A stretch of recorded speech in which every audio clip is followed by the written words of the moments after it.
Baik. Bagi teman-teman yang masih berpikir berbuat dosa, misal, nggak apa-apa deh saya pacaran misalnya, nggak apa-apa deh saya minum khamar, saya juga sholat, nggak apa-apa deh saya begini, nggak apa-apa deh saya begitu. Perhatikan efek buruknya dosa. Yang pertama teman-teman sekalian, kalau seseorang berbuat dosa, hidupnya akan sempit, sumpek. Kalau orang mabuk malam, tidur nih dalam kondisi mabuk, bangun tidur demi Allah sumpek, pasti suntuk. Nggak ada orang bangun gembira habis mabuk tadi malam, nggak ada.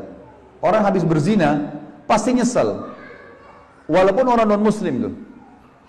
Secara fitrah, perbuatan dosa Allah akan jadikan sempit di jiwanya orang itu, walaupun itu orang kafir, sumpek dia.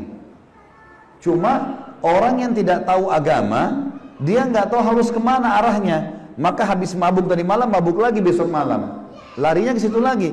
Padahal makin banyak dia buat ini, dia makin banyak minum racun. Dosa itu teman-teman seperti segelas racun. Kita tahu itu racun atau tidak, tetap berbahaya. Tapi orang kalau tahu, mematikan. Orang kalau tidak tahu, bertahap, tapi tetap berbahaya buat dia.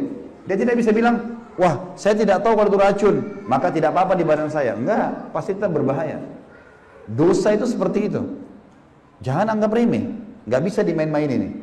Hidup sempit ini akan ada teman-teman. Kata ulama disepakati semua, orang muslim, orang kafir, tahu tidak tahu hukumnya, akan mendatangkan hidup sempit. Hidup sempit adalah sumpek, suntuk, sedih. Tiba-tiba kita merasa sedih sendirian, nggak tahu harus buat apa. Orang-orang yang tidak punya iman, larinya bunuh diri, larinya minum racun, dan seterusnya. Allah berfirman dalam surah Toha, ini efek pertama, efek buruk dari dosa adalah hidup sempit, sumpek, suntuk, sedih, gangguan yang terjadi dengan kerabat, pendamping, ya. Sampai sebagian ulama salaf bilang, saya tahu saya punya dosa kalau tiba-tiba saya lihat istri saya berubah dengan saya, tunggangan saya, kuda yang saya mau naikin berubah. Kita mau jalan, mobil kita tiba-tiba kempes bannya. Ada apa nih? Muhasabah coba. Tiba-tiba ini, tiba-tiba itu. Karena orang kalau tidak ada dosanya, itu mulus semua, lancar semua itu. Karena Allah janjikan orang yang bertakwa akan diberikan jalan keluar dalam hidupnya. Berarti orang lawannya yang berdosa, sempit jalannya, susah. Allah berfirman dalam surah Toha, surah nomor 20 ayat 124. Teman-teman yang pegang Quran dibuka ya. A'udzubillahi minasyaitonirrajim. Wa man a'rada 'an dzikri fa inna lahu ma'isyatan dankan wa nahsyuruhu yaumal qiyamati a'ma. Dan barang siapa yang berpaling dari peringatanku, kata Allah, sengaja berbuat dosa, maka sungguhnya baginya penghidupan yang sempit, sumpek, sedih, suntuk gitu.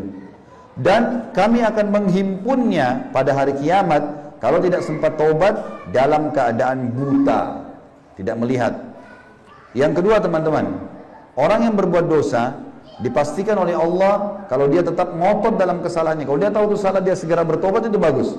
Tapi kalau dia tidak tahu itu dosa atau dia tidak mau tahu, tetap aja berbuat dosa, maka akan menjadi penyebab kesesatan dan jauh dari petunjuk. Dia makin jauh dari keimanan, jadi nggak bisa khusyuk sholat. Teman-teman di sini maaf yang hadir, kalau masih sholat tidak bisa khusyuk, berusaha nggak bisa khusyuk, coba istighfar kepada Allah. Ada dosa yang mengganjal tuh. Kalau dosa kita sudah dibersihkan teman-teman, kita akan khusyuk sholat, kita akan tersentuh kalau baca Quran, nangis nanti itu. Kalau itu belum terjadi berarti masih ada dosa yang mengganjal. Coba istighfar, terus taubat kepada Allah, karena masih ada yang dia ganjal. Allah berfirman, Allah yang maha kaya telah berfirman dalam surah Al-Ahzab surah nomor 33 ayat 36. A'udzubillahi minasyaitonirrajim.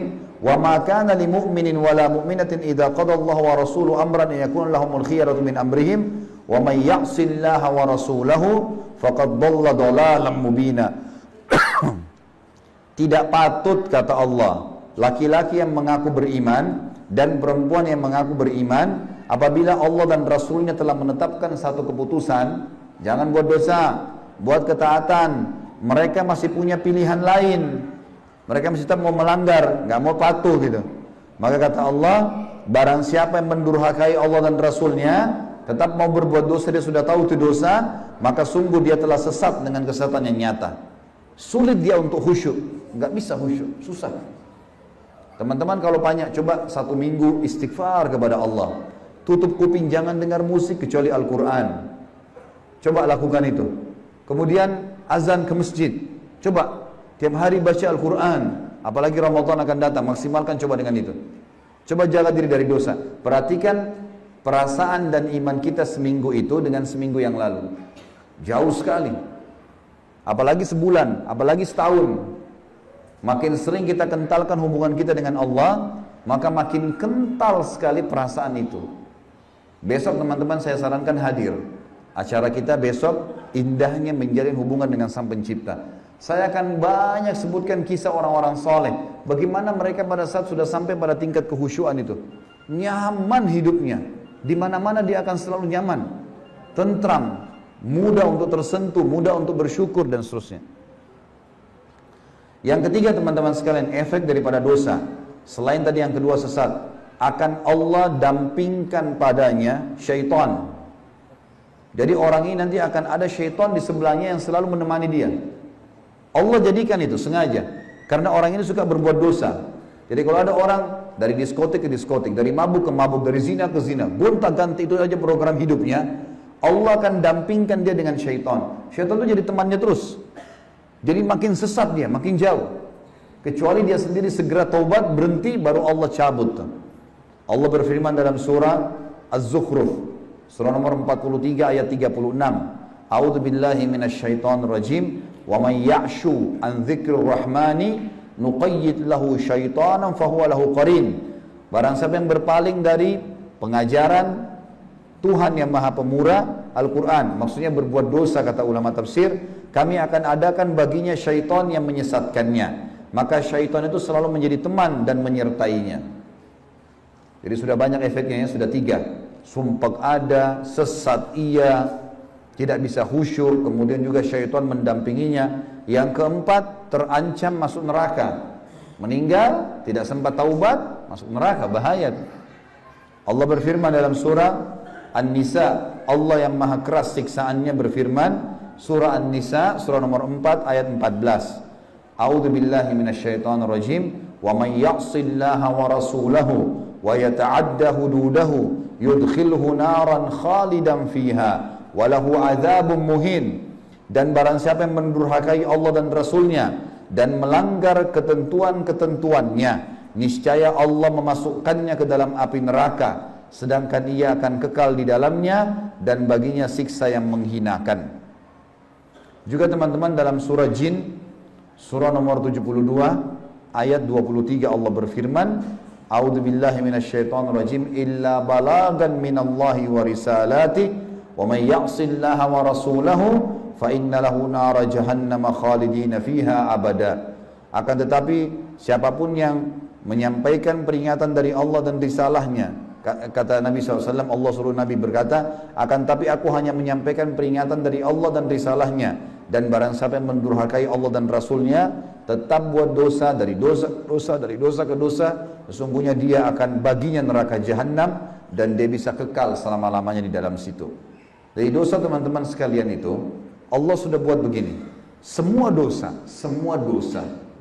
itu sebenarnya dibenci sama Allah, diberikan ancaman yang berat.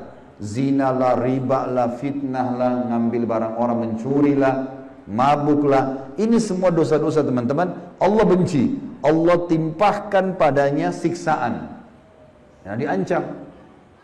Dan dibuat juga oleh Allah, manusia tidak suka. Kalau ada orang hidup di tengah-tengah kita suka durhaka sama orang tuanya, bantah-bantah ibu sama ayahnya, suka fitnah, suka ghibah, suka mencuri, suka berzina, suka ganggu istri orang, suami orang, ini semua dibenci oleh manusia. Secara alami, Allah benci, hukumannya berat, dan juga dibenci oleh manusia. Semua ketaatan, jujur, amanah, tanggung jawab, bakti sama orang tua, semua yang baik-baik, sholat, semua ini teman-teman, disuka sama Allah, diberikan pahala yang besar, dan juga disuka oleh manusia. Gak ada orang yang rajin ke masjid sholat, orang suka bantu orang susah, senyum kalau ketemu sama muslim, bakti sama orang tua, lalu dibenci sama orang, gak ada. Semua orang suka dia. Maka kita secara alami kalau patuh sama Allah menjadi orang yang baik. Buruk, maksiat sama Allah jadi buruk. Gitu ya. Harus difahamin poin ini teman-teman.